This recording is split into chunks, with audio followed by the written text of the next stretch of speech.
कभी कभी नए उपासकों से जब वार्ता होती है और वो कृपा करके अपनी दिनचर्या बताते हैं कि हम 6:30 बजे स्नान करते हैं, तब लगता है कि क्या साधना करोगे आप, कोई भी। अच्छा, जो गृहस्थ धर्म से युक्त है, बहुत से उनकी सेवाएं हैं गृहस्थी की, चलो अगर वो तो उनकी और भी आश्रय है सेवाएं। अपने जो वैराग्य मार्ग के पथिक हैं, इनको तो एक ही है, केवल भजन, दूसरा कोई। अगर आप किसी भी तरह प्रमाद स्थिति करते हैं और 6:30 बजे तक सोते हैं तो संशय है आपके ब्रह्मचर्य पर, नहीं रह सकते ब्रह्मचर्य। जो शास्त्र और शास्त्रवेत्ता महापुरुषों ने अनुभव किया है, 4 से और 6 बजे के बीच में जो शयन करता है, ब्रह्मचारी हो ही नहीं सकता, ब्रह्मचर्य रह ही नहीं सकता। या तो वो 2 बजे 3 बजे तक भजन किया हो, पूरी रात जग के फिर सोया हो तो चलेगा, वो भजन का आवेश संभालेगा। ये ब्रह्म मुहूर्त का समय और उपासक शयन करे, बहुत बड़ी हानि है। मान लीजिए खूब सत्संग सुनते हैं आप सब जन और बहुत कृपा है आपके ऊपर, लेकिन परिवर्तन नहीं हो रहा भाई। अगर आप 6:30 बजे, तो अच्छा नहीं, बिल्कुल अच्छा नहीं, बिल्कुल अच्छा नहीं। ये दिनचर्या तो बिल्कुल ठीक नहीं है। आप लोग सावधान हो, जो भी हो सावधान हो जाइए। ये बिल्कुल आपके जीवन के लिए घातक दिनचर्या है। 2 बजे बहुत उत्तम है उठना, पर नहीं तो 3 बजे, आखिरी 4 बजे। साधक होके 4 बजे के बाद शयन कर रहा है, मुझे तो नहीं लगता, किसी भी स्थिति में नहीं। हमें लगता है कि दवा खवा दी जाए तो नहीं कहते, नहीं तो किसी भी स्थिति में कोई बीमारी, कोई भी ऐसा रोग अपना प्रभाव नहीं रखता जो दिनचर्या को बाधित कर दे। ये देखा है, ये केवल प्रवचन नहीं, देखा है, जीवन को देखा है। कुछ भी दिनचर्या में अपार सामर्थ्य देखा, अभ्यास में अपार सामर्थ्य है। देखो, सामने पट्टी बंधवा दी गई और धनुष बाण ले लिया और शब्द दूर किया जा रहा है अन्य दिशा में, शब्द वेधी बाण संचार। अभ्यास देखो, आंख में पट्टी बंधी हुई है, शब्द किस दिशा से हो रहा है, एक श्रवणेंद्र से देखना है और बाण वहीं संधान करना जहां से शब्द निकला है। अभ्यास देखो, अभ्यास का प्रभाव देखो, कितने से चमत्कार अभ्यास में, लौकिक। और आप परमार्थ के पथिक, और आपका यह अभ्यास कि आप उठे और फिर सो गए। क्या मतलब, आपकी दिनचर्या क्या है? आप भगवद आश्रित, इसका मतलब प्रमादी थोड़ी है। आप भगवद आश्रित, इसका मतलब प्रपंची थोड़ी है। अहम का त्याग करके भगवद आश्रित होकर हम भगवत मार्ग में चलने वाले पथिक हैं। इसलिए सबसे प्रार्थना है, जो पीछे हुआ आज से एक नई दिनचर्या आप देखो। जो पूर्व की दिनचर्या ठीक है तो उसे लिखो, नहीं तो सुधार करके और स्वयं श्री जी के सामने वो दिनचर्या रखो। दिखाने की जरूरत नहीं है, बहुत बार देख लिए, बहुत बार रजिस्टरों में रखा हुआ है सब दिनचर्या। अभी आ जाएगी उठ के, 2 बजे उठे, 3 बजे ये, 4 बजे वो, 5 हो सकता है जिस दिन लिखो उस दिन 2 बजे उठ जाओ, कि आज उठे, पक्का उठे, सत्य कह रहे हो, 2 बजे लिख दिया। इससे काम नहीं चलना। आप अपने को खुद साक्षी करके प्रभु के सामने और नियमावली में बांधो। बिना नियम के प्रेम उत्पन्न नहीं होता। वो प्रेम की एक दशा है जो नेम को लय कर देती है। नियमावली में आपकी दिनचर्या सही होनी चाहिए, आपकी नियमावली ठीक होनी चाहिए। किसी भी संत के जीवन को आप देखिए, देखो एक स्थिति सिद्धावस्था में ऐसी आती है स्वाभाविक कि उनको देह से संबंध नहीं रह जाता। और उनकी बात अलग, आपकी अवस्था और उनकी बीच सत्संग में हुक्का मांग करके परमहंस जी, रामकृष्ण परमहंस जी कभी पकोड़ा मांगते, कभी। अब उनका हम अनुसरण थोड़ी करेंगे इस बात में, भाई धरो हुक्का, रुको और हम पी रहे। हम महापुरुषों का अनुसरण थोड़ी कर सकते हैं। महापुरुष किस दशा में, किस स्थिति में, उनके जो नियमावली उपदेश है, वो कहीं नहीं बोले उपदेश में कि हुक्का पियो, नहीं बोले। तो जो उपदेश बोले वो हमें आचरण में उतारने। हम क्या करते हैं, सीधे महापुरुष व्यास भरोसे कुंवर की, सीधे वो जो इस स्थिति में है ना, बस केवल इतने पकड़ते हैं, काहू के बल भजन को, इसलिए भजन नहीं करना। काहू के आचार, इसलिए आचार नहीं करना। मतलब जितेंद्रियता, पवित्रता और ये सब। क्या पवित्रता? गुरुजी ने कहा है थैली है मल की, क्या पवित्रता? हाँ, उसमें क्या सुना है नहीं प्रवचन में, आचार गए और जितेंद्रियता आदि नहीं। और व्यास भरोसे ये बात आई, सोवत पाव पसार, तो 6:30 बजे इसलिए जगला पड़ेगा कि 7 बजे 7:15 बजे सत्संगों में आना है। वो आ जाते हैं तो जल्दी जल्दी तिलक लग, जय गुरुदेव, जय महाराज, हाँ जय हो महाराज, वाह वाह वाह, हाँ क्या सत्संग में हो रहा है भाई। बहुत जीवन कीमती है। अभी कल ही पता चला कि कोई बहुत प्रियजन है, उनके यहां कैंसर हुआ। अब क्या दशा, ना भोजन सही पा सकते हो ना कुछ। और ये कैंसर आदि ऐसी बीमारियां हैं कि अभी तक जितने हमारे दर्शन में आए, एक आध बात अलग, उन सबको श्री जी ने जल्दी बुला लिया, जितने भी दृष्टि में आए। तो हम तुम अमरौती खा के थोड़ी आए हैं। कोई न कोई व्याधि मंदिर है, कब देवता का पर्दा हट जाए।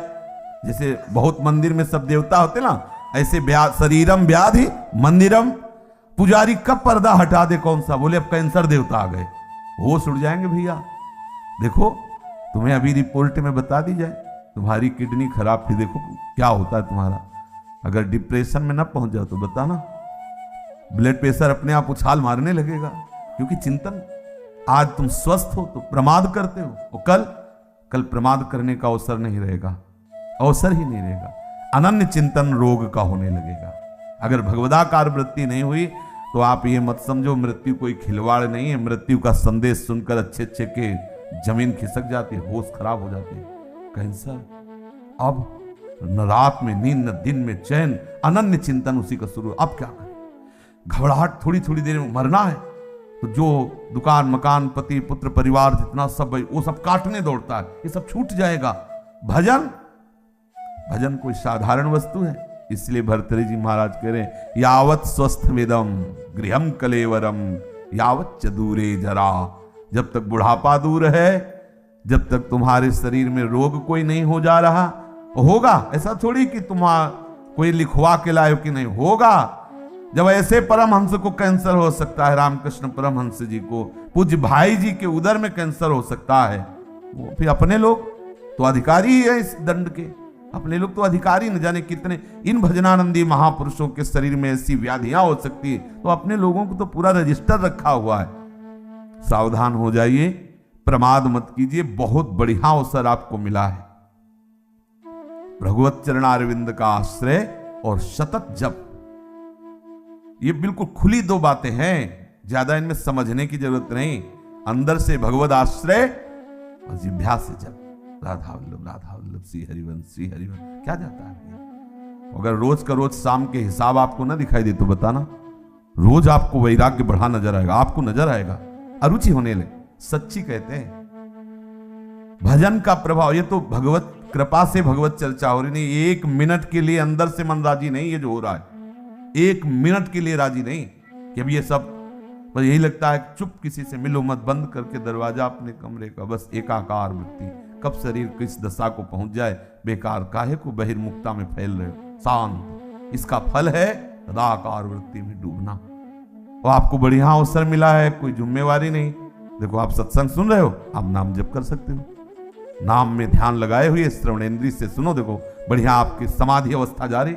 सत्संग क्या है? एक समाधि अवस्था में डुबोने का बहुत बढ़िया, मतलब 1 घंटा 1.5 घंटा चर्चा हो रही श्रवणेंद्रिय के लिए, कहीं अन्य जाने की जगह नहीं। और अंदर से आप नामाकार वृत्ति, मंत्राकार वृत्ति, बड़ा आनंद का विषय है। अगर हम भजन छोड़ दिए, बाह्य में ही समय व्यतीत किए, तो बाह्यकरण से आप सेवाएं करते रहो, बाह्यकरण से दिनचर्या करते रहो, अंतःकरण विषय चिंतन कर रहा है, तो आनंद बाह्यकरण को होना है कि अंतःकरण को? समझना जरा, सूक्ष्मता से समझना। परिवर्तन किसका होना है? अंतःकरण। बाह्यकरण का तो देखो 2 मिनट में परिवर्तन सब, लेकिन अंतःकरण का परिवर्तन चिंतन से होता है, भजन से होता है। बड़े बड़े हम संत महापुरुषों के समीप रहने वालों को देखा है, अंतर में भजन नहीं तो दीपक तले अंधेला पाया गया है। दीपक तले अंधेला पाया, बहुत अच्छी बात समझ, बहुत घुस के तमाशा देखा है, अंतर और बाहर। भजन नहीं तो बड़े बड़े भजनानंदी महापुरुषों के समीप रहने वाले बड़ा प्रपंच का नाटक देखा गया है। वो महापुरुष तो आनंदित रहते हैं क्योंकि उनके लिए तो एक ऐसी स्थिति है प्राप्त हो गई जहां प्रपंच का स्पर्श नहीं है, और उनके प्रभाव से बाहरी व्यवहार सामग्रियों की खूब बहुतायत होती है। तो नीचे भजन का मतलब नहीं रह जाता कि भजन क्या है, बस वो सम्मान और विषय आदि का सेवन, क्योंकि महापुरुषों का प्रभाव सम्मान दिलाता है, महापुरुषों का प्रताप वो वस्तुएं जो विषय संबंधी सेवन में आती, अच्छी से अच्छी वस्तुएं, होता क्या है अंतःकरण मलिन हो जाता है। इतने बड़े महापुरुष के समीप रहते हुए अंतःकरण और इतना मलिन हो जाता है कि महापुरुषों पर भी अपराध कर बैठता है। जिनके प्रताप से पोषित होता है वो वही अपराध कर बैठता है। इसलिए प्रधान बात है अंतर में आपका साधन चलना चाहिए, अंतःकरण आपका भगवत चिंतन में रहे। खुली बात समझ लीजिए, बाह्यकरण से बाह्य पवित्रता होती है, अंतःकरण से अंतःकरण की पवित्रता होती है। बाह्यकरण और अंतःकरण दोनों भागवतिक हो जाए तो स्वभाव का परिवर्तन हो जाता है, स्वभाव का परिवर्तन होता है तो स्वरूप का अनुभव हो जाता है। जो हमारा सखा भाव, गोपी भाव, सहचरी भाव का भाव स्वरूप है, उसकी प्राप्ति हो जाती है। इसलिए भैया चूको मत, बहुत बढ़िया अवसर, बड़ा घबराहट का विषय है। जब ये शरीर पीड़ा से युक्त होता है तो केवल प्रभु ही ऐसे जो हमें बचा सकते हैं, नहीं तो जब शरीर स्वस्थ होता है तो अहंकार देवता अपना नाटक करवाते रहते हैं, और जब अस्वस्थ हो जाता है तो मन राम उसी अस्वस्थता का चिंतन, बड़ा क्लेश में। और इस संसार से मुक्त हो जाइए। अगर आप सोच रहे हो तो दिन प्रतिदिन ऐसा भयावह संसार का स्वरूप आएगा, पूछो मत। इससे मुक्त होना ही अब एक उपाय रह गया है। अब हम ये नहीं कह सकते कि जन्म जन्म, क्योंकि महामारियां, नाना प्रकार की प्रतिकूलताएं, नाना प्रकार की व्यभिचार, नाना प्रकार के खान पान की मलिनताएं ये कलिकाल में बढ़ती ही चली जाएंगी और उसका प्रभाव पड़ेगा। जैसे बाहर रोड में यदि गंदा कोई इत्र डाल दिया जाए तो उसकी खुशबू सबको आएगी, अच्छा डाल दिया जाए तो अच्छी आएगी। ऐसे ही इस सृष्टि में जो भी भयानक से भयानक आचरण होंगे, जो भी बुरे आचरण होंगे, पूरी सृष्टि पर उसका प्रभाव पड़ता है। अगर कोई बच सकता है तो भजन के प्रभाव से बच सकता है, नहीं तो प्रभाव, जैसे सर्दी का प्रभाव सबके ऊपर पड़ रहा है, पर जो कंबल ओढ़े बच गया। अगर कहीं भी कुछ भी मलिनता का आचरण होता है तो पूरी सृष्टि पर उसका प्रभाव पड़ता है, वो समझ में नहीं आता। अगर कोई बच सकता है कलयुग की कुचाल से तो भजन, केवल भजन, दूसरा कोई उपाय नहीं। भजन करके भगवत धाम में स्थित हो जाओ, प्रभु को प्राप्त हो जाओ, नहीं बहुत दुख भोगना पड़ेगा। अभी प्रमादी मन है तो देख लेंगे, अरे देख लेंगे, होश खराब हो जाते हैं, मृत्यु सुखद लगने लगती है, ऐसे ऐसे कष्ट आते हैं कि वो चाहता कि मुझे कोई मार दो। सच्ची मानना, हमने देखा है, चाहता है कि इस दशा से तो अच्छा है कि मुझे मार दो। भाई मरना थोड़ी हमारा समाधान होगा, भगवत प्राप्ति समाधान। इसलिए बेचैन हो जाओ भगवत प्राप्ति के लिए। प्रेम की चलो बड़ी ऊंची बात है, लेकिन इतना तो रख लो कि अब प्रभु मुक्त करो इस नरक से, ये नाना प्रकार के क्लेशों से। कितने बंधे इस शरीर में। अरे आप देखो, ज्ञान की बातें चाहे जितनी करो, जब इसकी रिपोर्ट आती है ना तो एक बार चेहरा गिर जाता है किसी का भी हो। जब हाथ में बताई जाती है रिपोर्ट की ये है, एक बार ऐसे क्रिएटिनिन और पोटेशियम, अब डायलिसिस शुरू होगा।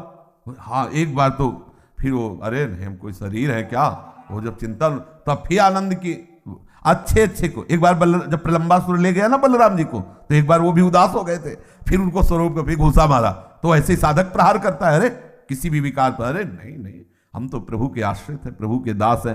पर इतना प्रहार करने लायक बन जाओ, आपकी ऐसी मनोवृत्ति भगवदाकार हो कि आप प्रहार कर सको। इसलिए भाई सावधान रहो। ये सुबह 6:30 बजे तक सोना ये ठीक नहीं। आप सो करके सोने को गवा रहे हैं।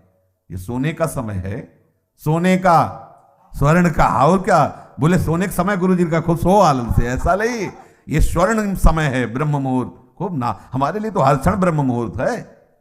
ये तो केवल एक दिनचर्या के लेकर नहीं, हर समय हमारा ब्रह्म मुहूर्त है। हम प्रभु में लगे हुए हैं, इसलिए हर समय प्रेम में प्रभु का चिंतन हो रहा है। हर समय हमारे लिए महामंगल में महापावन है। देखो, आप सबसे प्रार्थना है, बहुत सोच समझ के दिनचर्या बनाएं और जो दिनचर्या बनाए 10-12 वर्ष उसमें कोई विक्षेप नहीं होना चाहिए। आज गए 5 घंटे यमुना के किनारे बैठ गए, 5 दिन गए ही नहीं, ये रसिकों की दिनचर्या नहीं। ये वृंदावन की उपासना में दिनचर्या एक आपकी नियमावली। या तो आप ऐसी स्थिति में कि 5 दिन आपको शरीर शुद्ध नहीं रही तो कोई बात नहीं, दिनचर्या का फल मिल गया।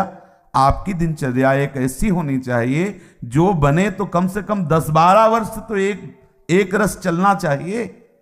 आज ये कल वो, फिर परसों बदल गया, फिर अलग बदल दिनचर्याएं रजिस्टर में लिखी रखी रह गई और हमारी कुछ और ही दिनचर्या चल रही। भाई ऐसा मत कीजिए। भगवत मार्ग के पथिक चाहे आप गृहस्थ हो विरक्त हो, बहुत सोच समझ कर दिनचर्या बनाइए। आप 10 मिनट यदि भजन में बैठते हैं तो ठीक टाइम पर बैठिए और बहुत काल तक वो समय भजन में दीजिए। कि हम 10 मिनट बैठते हैं तो हम 10-12 वर्ष तक 9 मिनट नहीं होने देंगे, 10 मिनट तो बैठेंगे ही, और हमें मिलेगा तो हम माया से खींच कर और समय बढ़ाते घटने नहीं देंगे। ये दिनचर्या का भाव होता है अपने मन को बांधना। दिनचर्या का मतलब होता है हम अपने मन को संपूर्ण समय के द्वारा इष्ट में फांस रहे, बांध रहे, इस समय ये, इस समय ये, इस समय ये, और उसको नियम पूर्वक बांधना। कभी परिक्रमा चल रही तो कभी कुछ, कभी कुछ, कभी सब बंद, कमरे में पड़े शयन कर, ऐसी नहीं। एक आपके आहार की, विहार की दिनचर्या होनी चाहिए। बहुत अच्छा आहार मिल जाए तो भी एक संयमित जो आपने आहार नियम लिया उससे ज्यादा नहीं होना चाहिए। ना मिले उस समय के बाद आपको सच्ची बताए, यदि आपकी दिनचर्या सही है तो समय के बाद आहार करने की इच्छा ही खत्म हो जाती है। अगर आपका समय कि इस समय से इस समय तक आप प्रसाद लेते हैं, अगर नहीं मिले तो उसका चिंतन खत्म, उसकी इच्छा ही खत्म। अब अगले टाइम जब पाते हैं तब फिर आए। बहुत बड़ा नियम में बल होता है। बिना घड़ी के अपने आप नेत्र खुल जाना, दोबारा आलस्य ना आना, शरीर में एक नई स्फूर्ति, अभ्यास में बहुत बड़ी ताकत होती है। अपने लोगों का अभ्यास ही दृढ़ नहीं हो रहा है, नियमावली ही ठीक से नहीं बन रही। दिनचर्या में पता होना चाहिए ये इस समय तो वो सत्संग में मिलेंगे, इस समय वो परिक्रमा में होंगे, इस समय वो जप में बैठे होंगे, उनका समय है जप का, इस समय तो मौन होंगे, बोलेंगे नहीं। साधु की दिनचर्या होती। हमारी क्या दिनचर्या है इस पर ध्यान दीजिए। एक बार आप ही दिनचर्या बना लीजिए और उससे 10-12 वर्ष तक चलाइए। यह तेरे दिनचर्या बदलिएगा नहीं। माना भागवतिक है लेकिन इससे मन संयमित नहीं होगा, इससे मन एक रस में नहीं आएगा, और एक रस नहीं हुआ तो फिर जीवत्व बाधा पहुंचाता रहेगा। ये जो जीवत्व है, काम क्रोध लोभ आदि, ये सब फिर परेशान करते रहेंगे, प्रमाद स्थितियां आती रहेंगी। एक रस में बहुत बड़ा बल। जब बुखार और ये सब परेशानियां शरीर में आती तो भी दिनचर्या बाधित नहीं होती। जो अच्छे साधक होते हैं, जिस समय स्नान उसी समय स्नान, जिस समय अपने आप इतना सामर्थ्य होती है। कहीं भी चमत्कार प्रकट हुआ है तो एक जो दिनचर्या पकड़ी गई, दिनचर्या देखो। पूज्य श्री सनातन जी वयोवृद्ध हो गए हैं, परिक्रमा को रोज जाते हैं गिरिराज जी की। गिरिराज जी को पीड़ा होती है उनकी परिक्रमा से कि इतने वयोवृद्ध नंगे पैर। प्रकट हुए श्री लालजू महाराज ठाकुर जी, वो कह रहे हैं कि बाबा अब तुम परिक्रमा मत आया करो, हमारे लिए ही तो सब करते हो, हम बहुत प्रसन्न हैं, वहीं वृंदावन में आप भजन करो। हाँ ठीक है प्रभु। दूसरे दिन फिर पहुंच गए। बोले बाबा मना किया, बोले प्रभु रह नहीं पाते,